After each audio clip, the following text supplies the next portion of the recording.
Mãe, já conversamos sobre isso. Você tem até o fim do mês para decidir. Ou você vem para São Paulo, ou a gente arranja um lugar adequado para você aí. Um lugar adequado. Eu sabia exatamente o que isso significava. Asilo. Meu filho estava me dando prazo para entrar num asilo como se fosse renovação de contrato. Mas ele não sabia de uma coisa. Eu já tinha decidido. Antes do prazo, antes da ligação, antes de qualquer coisa que ele planejou sem me perguntar. E o que eu decidi? 90 anos de vida me deram o direito de decidir. Meu nome é Lourdes. Tenho 90 anos. Por 42 anos, fui voz de rádio nessa cidade. Tinha ouvinte que acordava comigo toda manhã, que conhecia minha voz antes de conhecer meu rosto. E hoje vou te contar duas coisas. Primeiro, por que decidi que não ia pro asilo? Segundo, o que fiz no lugar? Porque o que fiz mudou tudo e talvez mude alguma coisa para você também. O aniversário de 90 anos tinha passado 3 semanas antes daquela ligação. Março de 2025. Manhã, com aquela chuva fina de São Luís que começa antes do sol nascer e não avisa quando vai parar. Levantei, fiz café, esperei. O Fábio mandou mensagem de voz às 9 da manhã. 2 minutos de parabéns gravado no celular, com barulho de escritório no fundo. Nem pausou o trabalho para gravar. A Renata ligou ao meio-dia, 4 minutos, voz apressada. Ela em Imperatriz a mais de 600 quilômetros daqui. E a Graça que cresceu como minha filha, que eu criei junto com os meus, apareceu às 3 da tarde com bolo comprado na padaria e expressão de quem tem mais 3 compromissos naquele dia. Ficou 40 minutos. Foi embora com o bolo pela metade. Sentei na varanda do sobrado. Os azulejos portugueses na parede de frente, desgastados pelo tempo, com aquela cor de quem já viu muita coisa e não precisa mais explicar nada. O centro histórico de São Luís lá fora, com seu barulho de fim de tarde, e eu ali, com 90 anos, sozinha num sobrado que já foi cheio de gente e de rádio ligado. Mas naquela mesma semana eu tinha ido ao CRAS do bairro. Sentei na frente de uma assistente social, expliquei minha situação e ouvi com atenção tudo o que ela tinha para me dizer sobre os direitos de uma idosa lúcida neste país. Saí de lá com o Estatuto do Idoso na cabeça e a certeza de que nenhum filho, por mais bem-intencionado que fosse, podia me colocar em lugar nenhum sem meu consentimento expresso. E lembrei do Gilberto. Numa tarde, antes de morrer, ele tinha me olhado e dito: Lourdes, você passou 42 anos na frente do microfone sem tremer. Não vai tremer agora. Não entendi o peso daquilo na hora. Entendi naquela varanda, com a chuva fina de março chegando de novo e o bolo da Graça ainda na cozinha. Quando o Fábio ligou com aquele prazo, eu já sabia o que ia acontecer. E já sabia o que ia responder. Não foi o aniversário que me acordou. Foi o acúmulo. Deixa eu te contar como era antes de março de 2025, porque a dor não começa no dia que explode. Começa muito antes, em pequenas coisas que a gente vai engolindo sem perceber até que uma hora não consegue mais engolir. Depois que o Gilberto morreu, em 2014, eu continuei no sobrado. Não cogitei sair. 58 anos naquelas paredes, cada azulejo com história, cada cômodo com memória. Os filhos vieram pro velório, ficaram uns dias, foram embora. A vida seguiu do jeito que a vida segue depois que alguém vai, com um buraco no meio que a gente aprende a contornar. Por um tempo me virei bem sozinha. Fazia minha comida, ia à feira do ver-o-peso nas terças, frequentava a missa de domingo, mantinha a rotina. O joelho direito doía mais do que antes, as mãos perderam um pouco da firmeza, mas nada que me impedisse de viver. Eu tinha 90 anos chegando e ainda sabia exatamente o que estava fazendo. O problema não era a minha saúde. Era a distância. O Fábio morava em São Paulo, a Renata em Imperatriz. A Graça tinha se mudado para o bairro novo do outro lado da cidade, aquele que eu nunca aprendi a achar natural porque não tinha azulejo nem história, só condomínio novo e rua larga. E eu aqui no centro histórico, no sobrado que cheirava a umidade boa e café, com vizinhos que vinham e iam e nenhum que ficasse. Tinha uma terça-feira de outubro de 2024 que ficou comigo. Fui ao ver o peso de manhã cedo, como sempre. Comprei camarão seco, jambu, os temperos do arroz de cuchá que faço desde que me entendo por gente. Na volta, na escada do sobrado, escorreguei. Não caí. Me segurei no corrimão. Fiquei parada por um momento com o coração disparado, os mantimentos no chão espalhados. Não me machuquei. Mas fiquei ali por um minuto inteiro, de pé, com as mãos no corrimão, pensando numa coisa que eu nunca tinha querido pensar. E se eu tivesse caído? E se eu tivesse caído e ninguém tivesse percebido até o dia seguinte? Esse pensamento não saiu mais. Liguei para o Fábio naquela noite. Contei o que tinha acontecido. Não para me queixar, para ele saber. Ele ouviu, ficou em silêncio por um momento e disse: Mãe, é exatamente isso que eu fico preocupado. A senhora mora sozinha. Qualquer coisa pode acontecer. Não aconteceu nada, Fábio. Estou bem. Dessa vez. Mas e na próxima? Se tiver próxima, eu ligo. Mãe, Fábio, liguei para te contar, não para te dar motivo de preocupação. Tô bem. Boa noite. Desliguei. Fiquei olhando para o telefone por um momento. Sabia que tinha plantado alguma coisa naquela ligação. Alguma coisa que ia crescer na cabeça dele até virar plano. Era o jeito dele funcionar. Semanas depois, a Renata ligou perguntando como eu estava, com aquele cuidado específico de quem foi brifada pelo irmão. Respondi que estava bem. Ela disse que o Fábio tinha ligado para ela, que eles estavam preocupados, que talvez fosse bom a gente conversar sobre o futuro. O futuro de quem? Perguntei. Ela gaguejou levemente. O seu, mãe. Com carinho. Com carinho, repeti. Tá bom, Renata. Desliguei de novo. E fui fazer o arroz de cuchá com mais força do que o necessário. A Graça apareceu numa quinta-feira de novembro, sem avisar, com aquela expressão que eu conhecia dela desde criança, quando queria alguma coisa e não sabia como pedir. Entrou, tomou café, andou pelo sobrado com os olhos verificando tudo como se estivesse fazendo inventário. Parou no corredor, olhou para o teto, perguntou se a infiltração do banheiro tinha piorado. Não piorou, respondi. E a escada? Você anda bem na escada? Ando. Mãe, o Fábio me ligou. Eu sei. Ele tá preocupado. Eu sei. E você, não tá? Fiz uma pausa. Olhei para ela. 57 anos, cabelo grisalho que ela não escondia mais, aqueles olhos que eram iguais aos da mãe dela, mas com a expressão que eu tinha ajudado a moldar. Filha que não era minha por sangue, mas era por tudo o mais. Graça, falei. Você tá me visitando porque se preocupou comigo ou porque o Fábio pediu? Ela abriu a boca. Fechou. O silêncio que se seguiu me disse tudo o que eu precisava saber.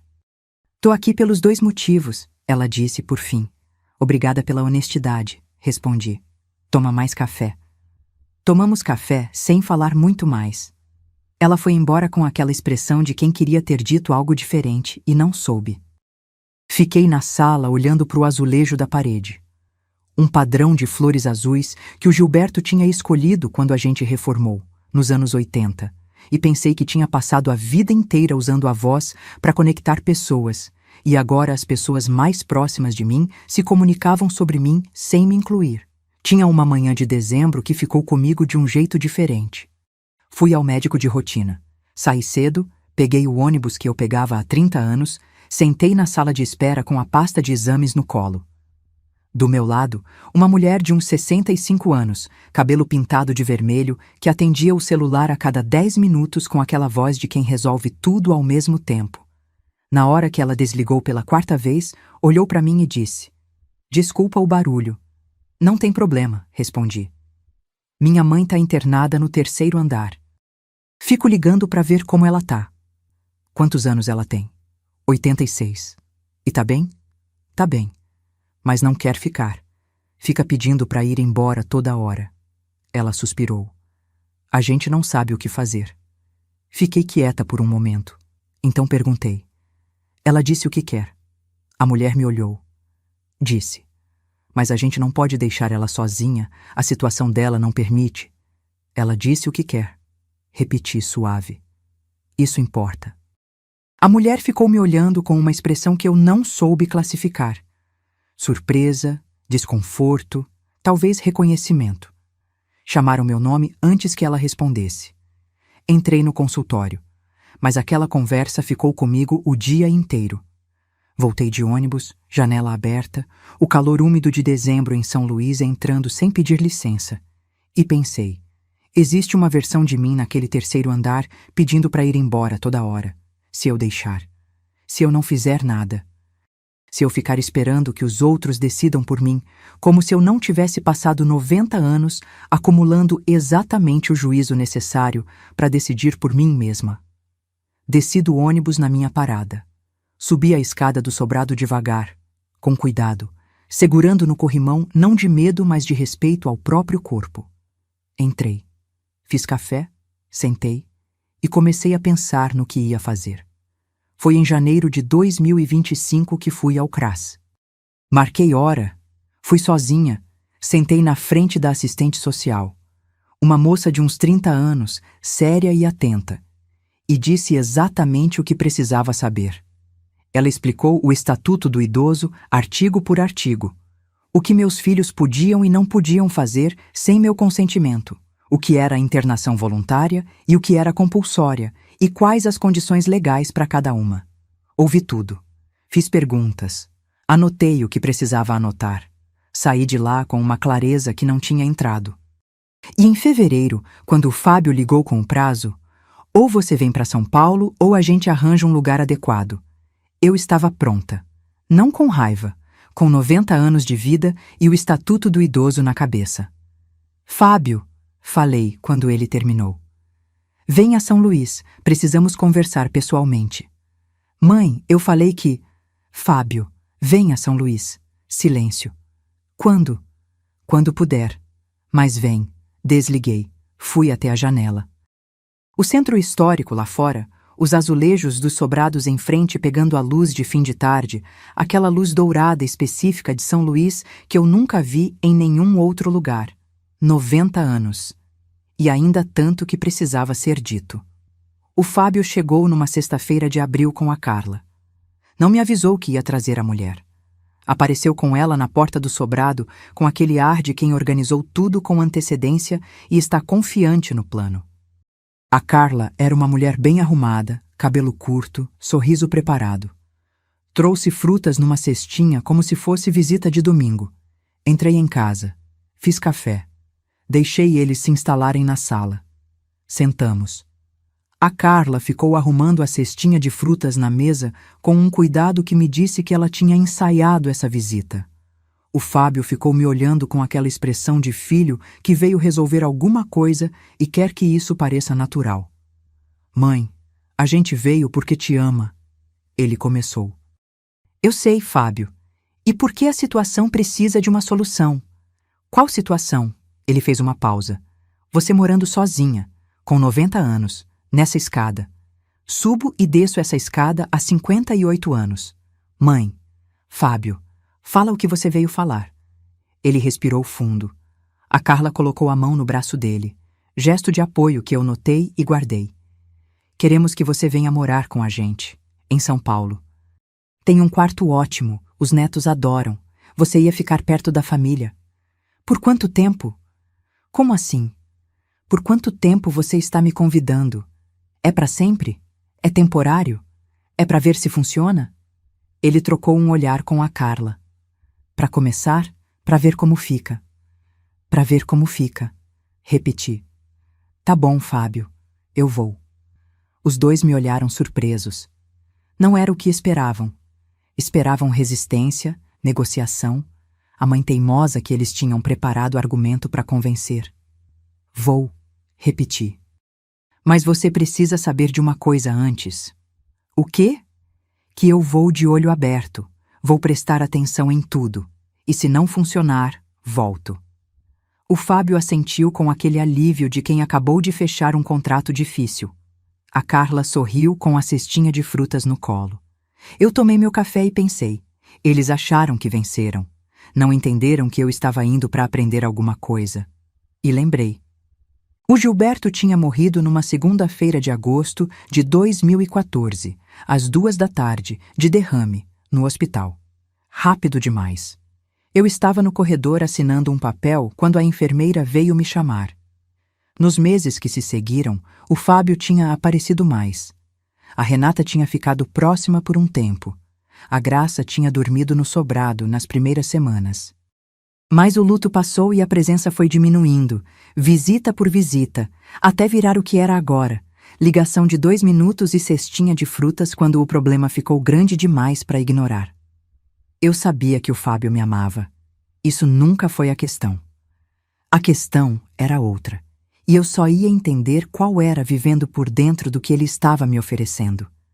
Cheguei em São Paulo numa terça-feira de abril, com uma mala média e a clareza de quem não está chegando para ficar. O apartamento era grande, organizado, cheirava a produto de limpeza e ar-condicionado. Quarto com banheiro privativo, janela para o prédio em frente, nenhuma árvore visível. Silêncio de apartamento. Aquele silêncio específico de quem fechou tudo com vedação boa, para não deixar a cidade entrar. Nos primeiros dias, foi quase bom. Jantei com o Fábio e a Carla. Conversei com os netos, cozinhei arroz de cuchá numa tarde de domingo e a cozinha inteira encheu de um cheiro que não pertencia àquele apartamento.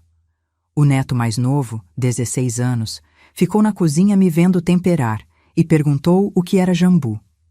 Expliquei. Ele provou, fez uma careta, perguntou se adormecia a língua de verdade. De verdade, respondi. Ele riu. Foi bom aquele riso. Mas a segunda semana foi diferente. O Fábio saía às 7 da manhã. A Carla saía às 8. Os netos tinham escola, cursinho, academia, a vida de quem tem 20 anos em São Paulo.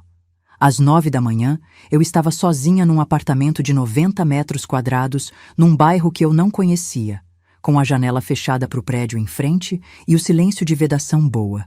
Tentei sair para caminhar. A Carla tinha me dado o número do porteiro, o código do elevador, a senha do interfone. Uma lista de instruções que me fez sentir como hóspede de hotel que não conhece as regras da casa. Desci, saí, andei 2 quadras. São Paulo em abril, frio seco, calçada irregular, pessoas andando rápido demais para qualquer direção. Voltei em 20 minutos. Sentei na sala com a televisão ligada num volume que a Carla tinha pedido que eu mantivesse baixo, porque o home office dela ficava no quarto do lado. Na terceira semana aconteceu a coisa que eu sabia que ia acontecer. Era uma quinta-feira à noite. Eu já tinha ido dormir. Em São Paulo eu dormia cedo porque não tinha o que fazer depois das 9. Quando ouvi a Carla no corredor, voz baixa, falando ao telefone. Não era para mim. Mas eu ouvi. Ela é ótima. Você sabe que eu adoro a Dona Lourdes, mas é cansativo. Você não imagina. É uma responsabilidade constante. Toda hora fico pensando se ela tá bem, se comeu, se saiu, se não saiu. Fiquei deitada no escuro ouvindo. Fábio acha que vai ser fácil, mas ele sai de manhã e chega de noite. Quem fica aqui sou eu. Pausa. Não, não é reclamação. É pesado, sabe? É muito pesado. O telefone foi se afastando pelo corredor.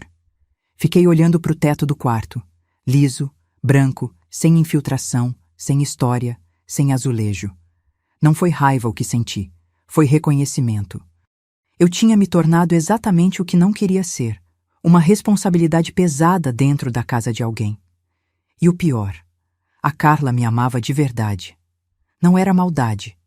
Era o peso real de ter uma pessoa de 90 anos morando com você quando você tem a própria vida para carregar. Levantei no dia seguinte. Tomei café com o Fábio. Esperei ele terminar. Fábio, vou voltar para São Luís. Ele abriu a boca. Mãe, você acabou de chegar. Faz 3 semanas. É pouco tempo para... Ouvi a Carla ontem à noite. Não de propósito. Ela estava no corredor. Mas ouvi. Ele ficou quieto. As orelhas ficaram vermelhas. Mãe, ela não quis dizer. Ela quis dizer exatamente o que disse. E ela tem razão. Não é lugar para mim, Fábio. Não porque não me amam. Porque me amam e ainda assim é pesado. Isso não tem solução. É só a verdade. Ele ficou olhando para o café. Então o que você quer, mãe? Voltar para casa e descobrir o que funciona de verdade. Voltei para São Luís numa quinta-feira de maio.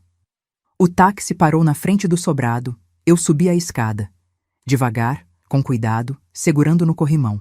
E quando abri a porta, o cheiro de umidade boa e madeira velha chegou como abraço. Coloquei a mala no quarto. Abri a janela.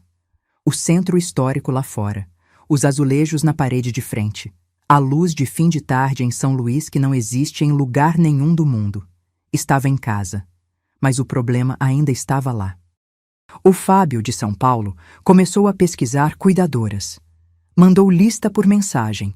Agências, valores, avaliações, quase R$ 4.000 por mês a mais barata, 5.500 a mais recomendada, mais encargos se registrada em carteira. Aceitei tentar. Não porque achei que ia funcionar, porque precisava saber que tinha tentado. A primeira cuidadora se chamava Edilene. Reorganizou minha cozinha no segundo dia. Colocou as panelas em ordem diferente, botou os temperos numa prateleira que eu não alcançava bem. Quando pedi para voltar ao lugar de antes, ela disse que o jeito novo era mais prático. Prático para quem? Perguntei.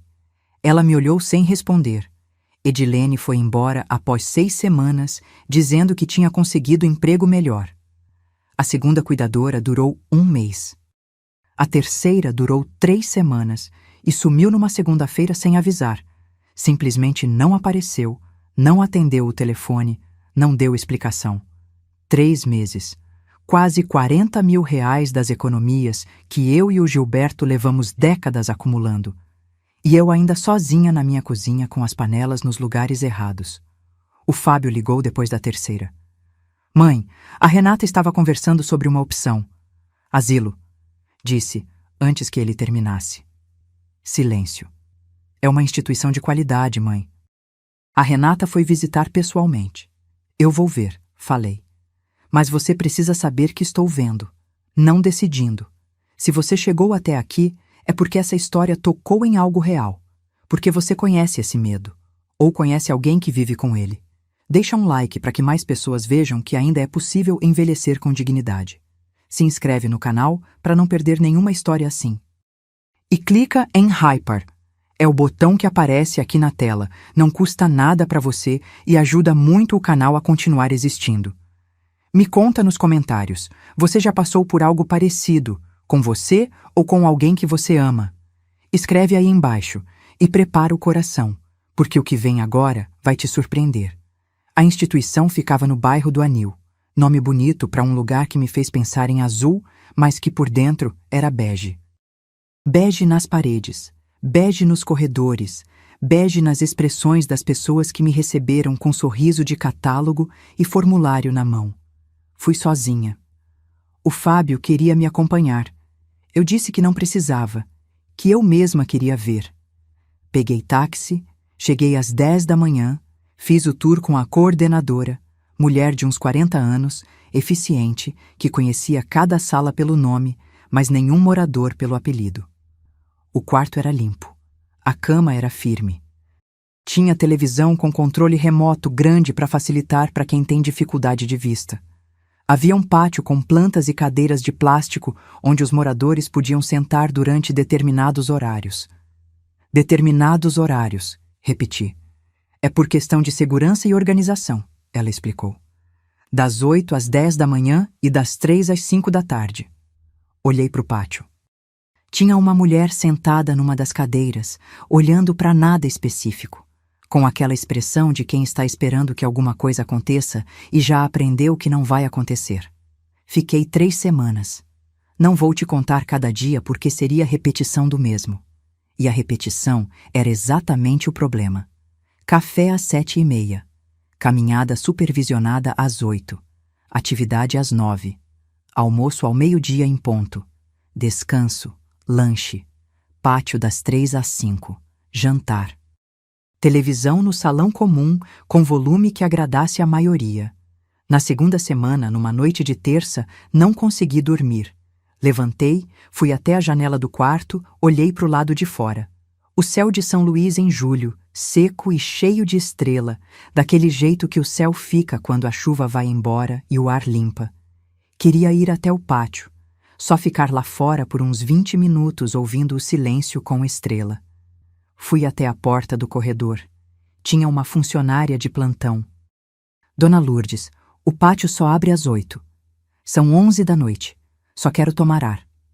Entendo, mas é política de segurança. Posso abrir a janela do seu quarto um pouco mais se quiser. Voltei pro quarto. Sentei na beira da cama. Olhei pro teto bege. 42 anos de microfone. 42 anos acordando às 5 da manhã para chegar na rádio antes do sol, abrindo o microfone e dizendo bom dia para uma cidade inteira que ainda estava deitada. Conhecia o nome de cada ouvinte que ligava, sabia a história de cada um, usava a voz como ponte entre pessoas que nunca iam se encontrar, mas que se reconheciam todo dia às 6 da manhã no mesmo sinal de rádio. E agora uma funcionária de 20 e poucos anos estava me dizendo que não podia olhar as estrelas porque o horário do pátio tinha terminado. Liguei para o Fábio no dia seguinte. Fábio, vem me buscar. Mãe, são só 3 semanas. Fábio, vem me buscar. Dessa vez ele não discutiu. Veio no fim de semana. Quando entrei no carro com a minha mala, ele ficou me olhando por um momento antes de ligar o motor. Como foi? Ele perguntou. Foi o suficiente para eu saber que não é isso. Então o que é, mãe? Não respondi.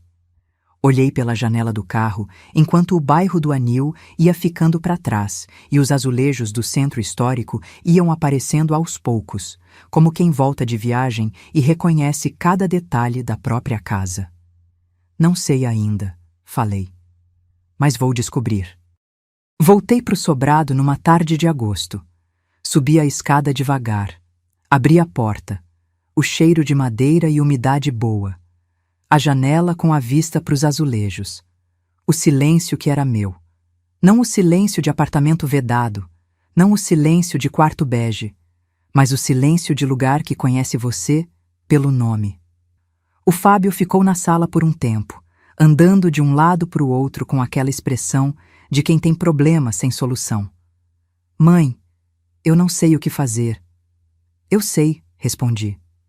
Deixa comigo. Ele foi embora no dia seguinte de volta para São Paulo, com a expressão de quem não ficou satisfeito, mas não tinha mais argumento. Disse que ia ligar todo dia. Disse para eu ligar se precisasse de qualquer coisa. Disse que ia voltar em setembro para conversarmos de novo sobre o futuro. Setembro. Tinha 1 mês. Nos primeiros dias de volta, fui me readaptando à rotina. Feira no Ver o Peso na terça, missa no domingo, arroz de cuchá toda semana. O joelho doía mais do que antes das viagens, ou talvez eu tivesse ficado menos acostumada com a escada. Subia devagar, segurava no corrimão, chegava em cima e ficava um momento parada recuperando o fôlego. Numa tarde de agosto, pela janela da sala, senti o cheiro. Tacacá. Não o meu. Eu não tinha feito tacacá. Estava sem camarão seco. Era da janela ao lado, o sobrado do lado direito que tinha ficado vazio por meses e que alguém tinha acabado de ocupar. Fiquei parada por um momento com aquele cheiro chegando pela janela. Tacacá feito do jeito certo, tucupi ácido, jambu, o cheiro específico de camarão seco que não tem substituto. Alguém que sabia o que estava fazendo tinha se mudado para o sobrado ao lado. Olhei pela janela. Na varanda do vizinho novo, uma mulher de uns 40 anos, cabelo preso, avental, mexendo numa panela grande com a expressão de quem estava fazendo 2 coisas ao mesmo tempo, e nenhuma delas era fácil. Do lado dela, 2 meninos, um de uns 11 anos, outro de uns 8, disputando alguma coisa em voz alta. Ela virou o rosto para o lado, viu que eu estava na janela, deu um sorriso rápido, cansado, do tipo que as pessoas dão quando não têm energia para sorriso completo, mas ainda têm educação. Fui até a cozinha. Peguei a panela de tacacá que eu mesma tinha feito dias antes e que ainda estava na geladeira. Esquentei. Botei numa tigela. Fui até a porta da varanda e chamei. Vizinha. Ela olhou. Tacacá. Para dar as boas-vindas, ela ficou me olhando por um segundo. Surpresa, aquela surpresa específica de quem não esperava gentileza naquele momento. Depois sorriu. De verdade dessa vez. Eu desço, ela disse. Desceu com os 2 meninos atrás, bateu na porta. Entrou. Sentou na mesa da minha cozinha como se já tivesse sentado ali antes, e em 10 minutos eu sabia o nome dela. O nome dos 2 filhos, que ela tinha se mudado de Bacabal para São Luís 2 meses atrás, que trabalhava como técnica de enfermagem em 2 empregos e que o pai dos meninos tinha saído de cena havia 3 anos. Marinette, 41 anos, 2 filhos, Pedro, 11, e Caio, 8. E uma expressão de quem estava carregando peso demais sem ter ninguém para dividir. Quando ela foi embora naquela tarde, o Pedro virou na porta e disse: Senhora, esse tacacá é o melhor que eu já comi. É o mesmo que sua mãe faz, respondi. O da minha mãe é bom, o seu é diferente. É mais velho, disse. Receita de 90 anos tem mais história dentro. Ele pensou nisso por um momento com aquela seriedade específica de menino de 11 anos que está levando uma ideia a sério. Depois acenou com a cabeça, como quem concorda com um argumento bem fundamentado, e desceu a escada atrás da mãe. Fechei a porta. Fui até a janela. O fim de tarde de agosto em São Luís, aquela luz que vai ficando dourada antes de apagar. E pela primeira vez em muitos meses, o silêncio do sobrado não pesava. Agosto virou setembro, do jeito que o tempo vira quando você está ocupada vivendo. Sem avisar, sem cerimônia, só de repente é outro mês. Em 3 semanas de convivência com a Marinette e os meninos, alguma coisa tinha se reorganizado por dentro de mim que eu não conseguia nomear, mas que sentia no corpo. Acordava mais cedo, fazia mais comida do que o necessário, e o excedente tinha destino certo, porque o Pedro tinha desenvolvido o hábito de aparecer na minha porta, depois da escola, com aquela fome específica de menino de 11 anos que cresceu 5 centímetros em 6 meses e o corpo ainda não entendeu. Ele sentava na minha cozinha, comia e falava. Falava de escola, de futebol, de uma professora que ele não gostava e de outra que ele admirava sem conseguir admitir porque tinha vergonha. E às vezes perguntava coisas. Senhora trabalhou em rádio mesmo? Trabalhei. Como é? Como é o quê? Falar no rádio. Não dá medo? No começo dava. Depois o microfone virou parte de mim. Era como falar com um amigo. Só que o amigo ouvia de toda a cidade ao mesmo tempo. Ele pensou nisso. Depois perguntou. Tem gravação? Tem. Num arquivo lá no quarto, fita cassete. Você sabe o que é fita cassete? Sei pelo filme, ele disse, com aquela honestidade de quem não vai fingir que sabe o que não sabe.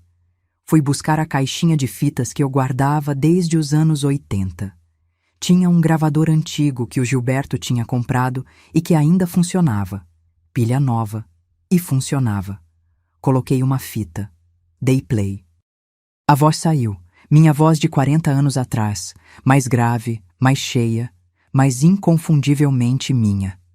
Apresentando o programa, lendo carta de ouvinte, fazendo pergunta para entrevistado. O Pedro ficou completamente quieto ouvindo, com aquela atenção de quem descobriu alguma coisa que não sabia que existia. Quando acabou o trecho, ele ficou em silêncio por um momento. Essa é a senhora, ele disse. Não era pergunta. É muito diferente. O tempo muda a voz, mas é a mesma pessoa. Ele olhou para mim com aquele jeito de criança que está fazendo conexão entre coisas que adulto já separou. Então a senhora ainda tem essa voz dentro, ele disse. Só ficou mais quieta. Fiquei olhando para ele. 11 anos. E tinha dito uma coisa que eu estava tentando entender há meses sem conseguir formular. É isso, respondi. A Marinette, por outro lado, estava no limite.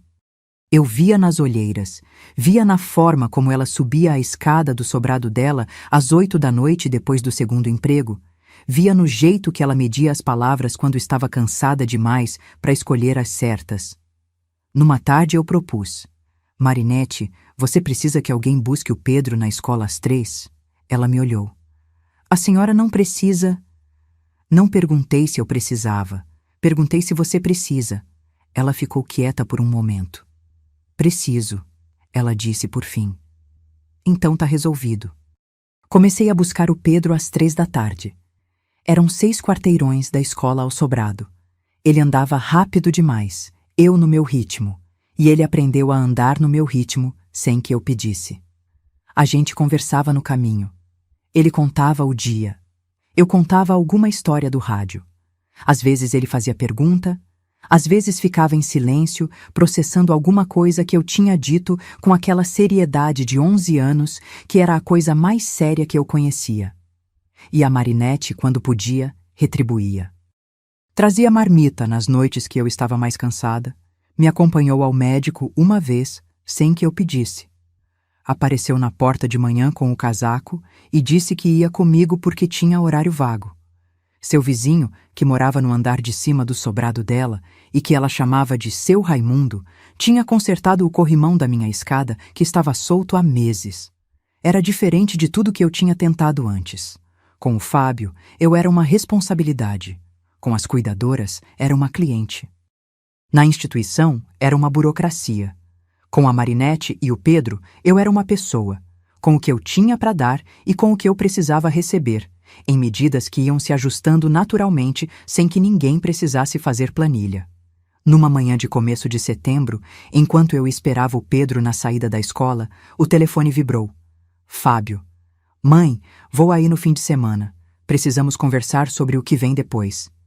Tá bom, respondi. Você tá bem? Tô ótima, Fábio. Silêncio curto do outro lado. Você tá diferente. Tô, concordei. Diferente como? Vem no fim de semana que você vê. O Fábio chegou num sábado de setembro com a Carla. A Renata entrou na videochamada às 2 da tarde. A Graça apareceu sem avisar às 2h30. Soube pelo bairro que o Fábio estava voltando, isso eu soube depois, e veio por conta própria, movida por alguma coisa que ela ainda não tinha conseguido nomear, mas que a trouxe até a porta do sobrado. Quando abri a porta para o Fábio, ele entrou e ficou parado por um momento olhando para o apartamento. A Marinette estava na sala, tinha vindo me ajudar a organizar umas coisas de manhã e tinha ficado para tomar café. O Pedro estava na cozinha comendo o arroz de cuchá que eu tinha feito e que ele já sabia pedir pelo nome. A mesa estava arrumada, tinha flores que o Caio tinha trazido sem razão específica na véspera. As flores de criança, escolhidas por cor, não por tipo. Quem são essas pessoas? O Fábio perguntou, baixo. São meus vizinhos, respondi. Senta. Sentamos. A Carla entrou, cumprimentou a Marinette com aquele sorriso preparado dela. O Fábio ficou olhando para o apartamento como se estivesse relendo alguma coisa que não entendia. A Renata apareceu na tela do tablet que coloquei na mesa.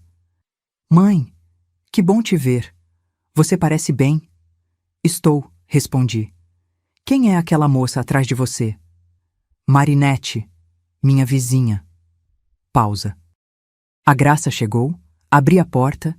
Ela entrou e ficou parada na sala, com aquela expressão de quem não sabia se estava chegando no momento certo ou errado. Olhou para Marinette, olhou para o Pedro na cozinha, olhou para mim. Senta, Graça, falei.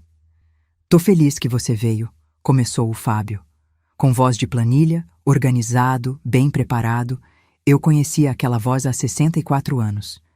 Disse que tinha ficado pensando, que as alternativas tinham todas falhado, que talvez fosse hora de considerar uma solução mais permanente, que tinha pesquisado instituições em São Luís e em São Paulo, que tinha encontrado uma com avaliação excelente, que o custo ficava em torno de R$ 4.500 por mês e que ele e a Renata dividiriam. Deixei ele terminar. Fábio, falei, quando ele fechou o caderno onde tinha anotado os pontos. Você pesquisou instituição para mim sem me perguntar se eu queria. Mãe, eu só estava me informando. É o que você disse quando foi à farmácia me perguntar sobre os remédios? A Marinette falou antes que eu pudesse responder. Todos olharam para ela. Ela não desviou o olhar. Dona Lourdes me contou, ela disse simplesmente. O Fábio olhou para mim. Mãe, eu nunca fui a nenhuma farmácia. Não, você não foi. mas você pesquisou instituição sem perguntar se eu queria. O princípio é o mesmo. Ele ficou quieto. Artigo 18 do Estatuto do Idoso. Falei, com a calma de quem estudou aquilo até decorar. Nenhum idoso com capacidade civil plena pode ser internado ou ter sua autonomia restringida sem seu consentimento expresso. Eu sou lúcida. Tomo minhas decisões. Sei o que quero e o que não quero. E o que não quero é instituição. Mãe, não é bem internação. Fábio. Fui à instituição. Fiquei 3 semanas. Fui impedida de olhar as estrelas porque o horário do pátio tinha acabado. Sei o que é. E não quero. A Carla estava olhando para o colo. A Renata na tela tinha ficado quieta.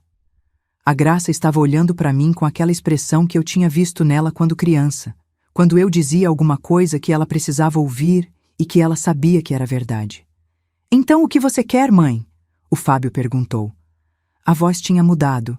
Não era mais planilha. Era filho. O que eu tenho? Respondi. O sobrado, o bairro, a Marinette ao lado, o Pedro me esperando às 3. A missa de domingo, o ver o peso na terça. A minha vida, com ajuda onde precisa, mas a minha vida. E se cair na escada? A Marinette está do lado. E se a Marinette não estiver? Tenho o telefone, tenho você. Pausei. Você pode ser a rede de segurança sem ser a jaula, Fábio. Aquela frase ficou no ar por um momento. O Pedro apareceu na porta da cozinha com o prato vazio.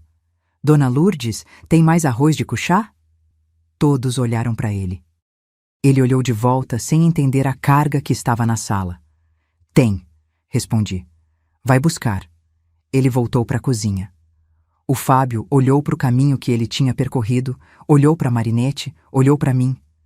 Faz quanto tempo? Ele perguntou. 3 semanas. E funciona? Está funcionando, respondi. Não é perfeito, mas é real e é meu. A Renata na tela disse baixinho. Mãe, você parece outra pessoa. Sou a mesma, respondi. Só parei de esperar que vocês resolvessem o que só eu podia resolver.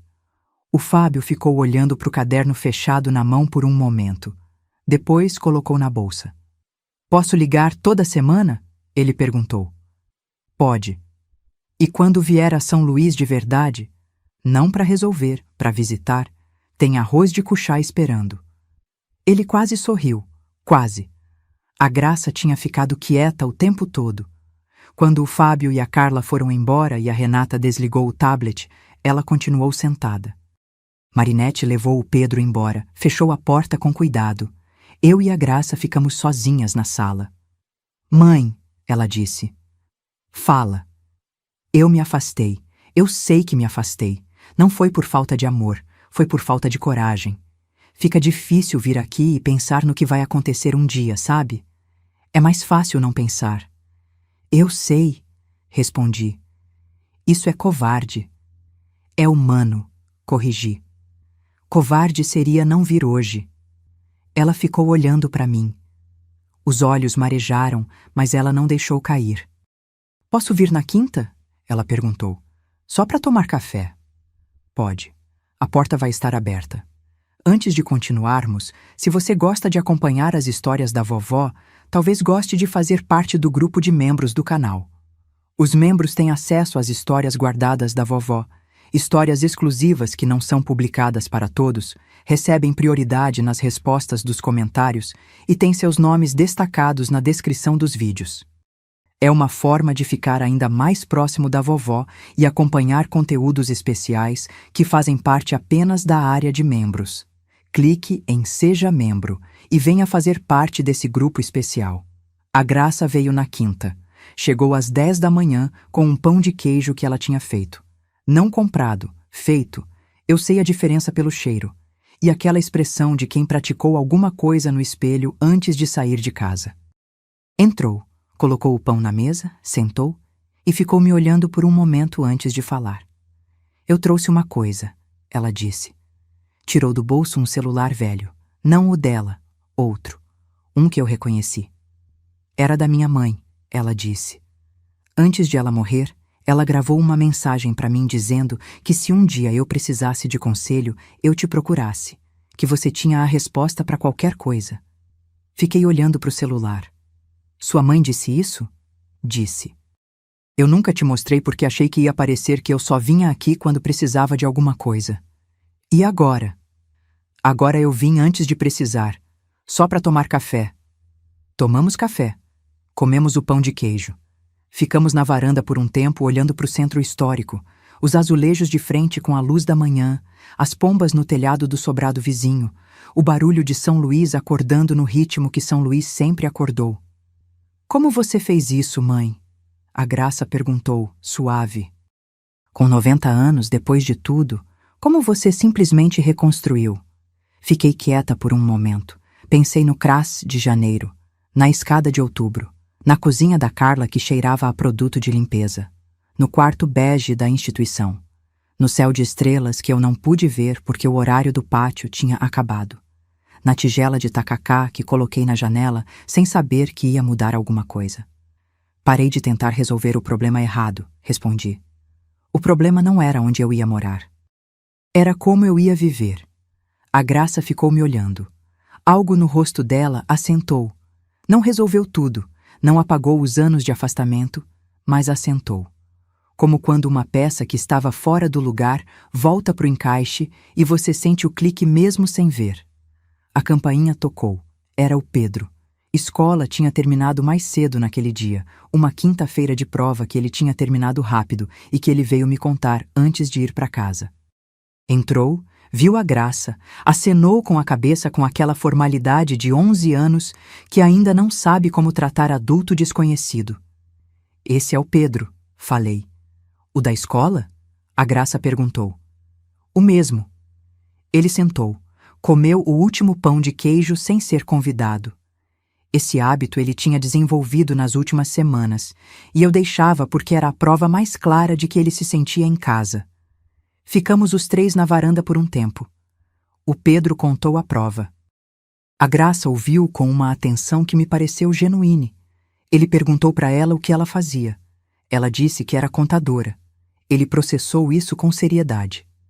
Minha mãe precisava de alguém assim, ele disse, para ajudar com as contas do segundo emprego.